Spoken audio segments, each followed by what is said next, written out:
Assalomu alaykum hurmatli tomoshabinlar. Bugun kuningiz xayrli, barakatli olsun.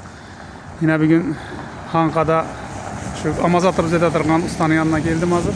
Yağı 3 paxtadan kelaveradigan yağı, yağı Xanqa sentrdan keladigan, içine kirib ketadigan, farq yoqdan keladigan yağı.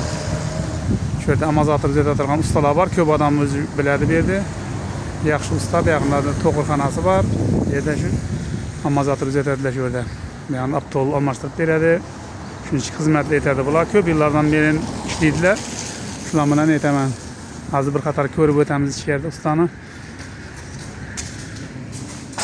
Hozir mashinamizga Amazator qo'yib turibmiz shu yerda. Yine ustamızın o'zi. Assalomu alaykum usta. Yine hozir keyin Amazator qo'yib, tozadan Amazator o'zlarimiz yine 1.8 Lacetti. Shunga Amazator qo'yib turibmiz.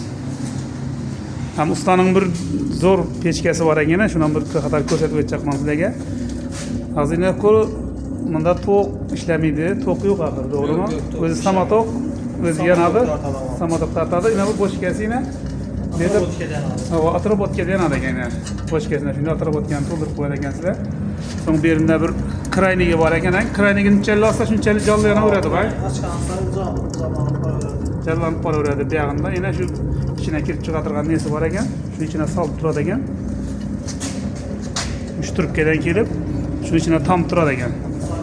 Ama bunda bir presos yo'q, ne yo'q, o'zi samotoq.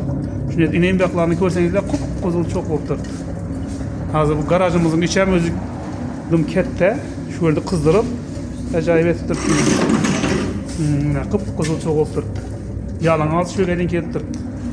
Peçkamiz yine garajımız içini ko'rsangizlar bo'ladi. Buni katta ber yine. Shunday netilgan, sho'llarni ajoyib etib qizdirib turibdi. Ham shunday Amazator uzattirajak bo'lsangizlar, yine bemalol kelaverasizlar. Telefon nomerlarini ham qo'yib qo'yaman. Telefonlashib, o'zlarini remont ettirasizlarmi, tozadan qo'ydirasizlarmi, remont ham etib beradi ekanlar. Ham garantiya qo'yib beradi ekanlar 1-2 yil. Garantiyasi bilan beradi. Bemalol kelaverasizlar, yaxshi inson ekan, ishlammasi. Muomalari neli bir zamonda uzatib beradilar.